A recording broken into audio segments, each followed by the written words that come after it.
अब बात कर्नाटक की। कर्नाटक स्टेट वक्फ बोर्ड के चेयरमैन ओहदे के इंतखाब के लिए एक बार फिर हुकूमत ने ऑर्डर जारी कर दिया है, जिसके तहत 22 अक्टूबर को वक्फ बोर्ड चेयरमैन का इंतखाब होगा। इससे पहले पिछले महीने भी हुकूमत ने ऐसा ही एक सर्कुलर जारी किया था, जिसके तहत 27 सितंबर को चेयरपर्सन के इंतखाब का ऐलान हुआ था, लेकिन बाद में उसे मनसूख कर दिया गया। इस मामले में हुकूमत का कहना था कि पहले वक्फ बोर्ड के मेंबरान का इंतखाब होगा, उसके बाद चेयरपर्सन का इंतखाब होगा, जिसके बाद इस फैसले के खिलाफ एक मेंबर अनवर बादशाह ने इसे कोर्ट में चैलेंज कर दिया। हालांकि कोर्ट ने उस मामले को खारिज कर दिया, लेकिन एक बार फिर हुकूमत के नए हुक्म पर वक्फ बोर्ड की सरगर्मियां तेज होना लाजमी है। अब देखना है आने वाले 22 अक्टूबर को वक्फ बोर्ड का यह अहम इंतखाब हो पाता है या कोई और रुकावट इसे टाल देती है।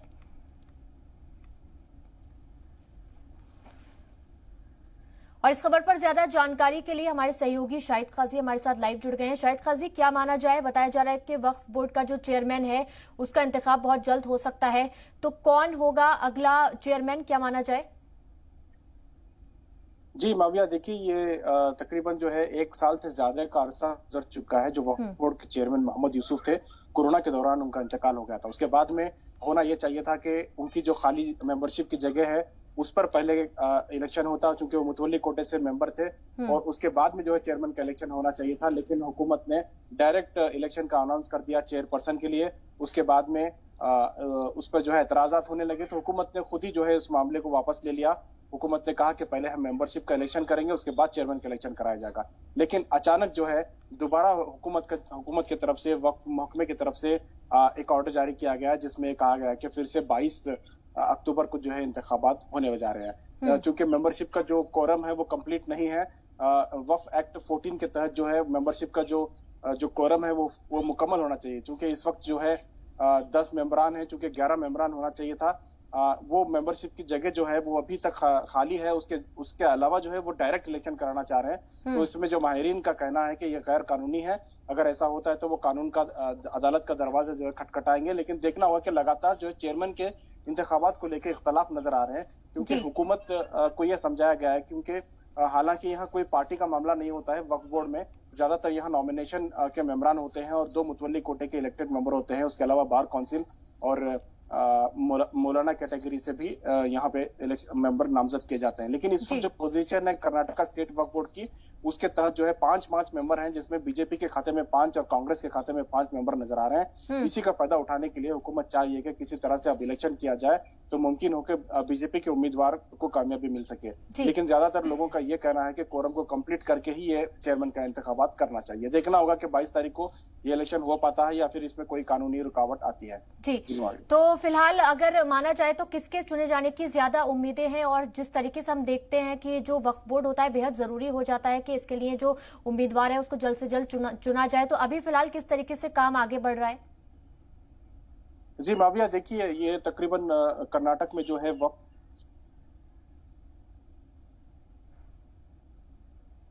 जी शायद आपको मेरी आवाज मिल पा रही है? जी मैं सुन पा रहा हूँ। जी, आपसे जानना चाहूंगी शाहिद काजी, अभी जिस तरीके से बताया जा रहा है कि बहुत जल्द इंतखाब हो सकते हैं, तो किसके चुने जाने की ज्यादा उम्मीद है और अभी फिलहाल कामकाज जो है किस तरह से आगे बढ़ रहा है? देखिए माविया, फिल वक्त जो कामकाज है, जो भी मीटिंग होते हैं उसमें जुज वक्ती यानी कि मीटिंग के हद तक किसी एक शख्स को चेयरमैन मुंतखब किया जाता है। जब मीटिंग होती है तो उसमें जो मेरिट पे जो भी फैसले होते हैं वो उसमें सीईओ और जो मीटिंग के सदर है उनका अहम रोल होता है। लेकिन अब मेंबरान का यह कहना है कि बगैर चेयरमैन के काम करना उनके लिए मुश्किलात का सामना उन्हें करना पड़ रहा है। तो ऐसे में अगर इस वक्त इलेक्शन होते हैं, इंतखाबात होते हैं, तो दोनों पार्टियों के जानिब जो है 5 मेंबरान है।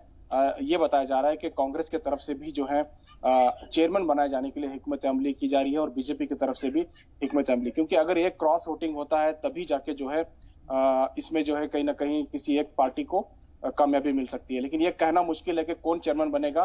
बीजेपी की तरफ से भी कोशिशें हैं और कांग्रेस की तरफ से भी कोशिशें हैं, और ये जो फैसला होता है कांग्रेस के या बीजेपी के कैंडिडेट का जो अनाउंसमेंट होता है वो आखिरी मरहले में होता है।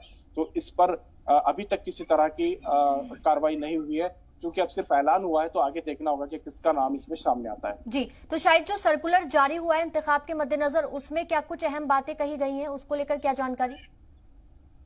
देखिए, जो पहला सर्कुलर था उसमें यह बताया गया था कि 27 सितंबर को जो है इंतखाबात होने जा रहे हैं चेयरपर्सन के लिए। उसके बाद में उन्होंने हुकूमत ने खुद अपने ही ऑर्डर को कैंसिल कर दिया और ये कहा कि पहले मेंबरशिप का इलेक्शन होगा, उसके बाद में चेयरपर्सन के इंतखाबात होंगे। लेकिन अब जो है ऑर्डर आया है कि चेयरपर्सन के डायरेक्ट इंतखाबात 22 तारीख को होंगे। सर्कुलर में यह साफ किया गया है कि चेयरमैन के लिए ही इंतखाबात होंगे, मेंबरशिप का उसमें कोई जिक्र नहीं है।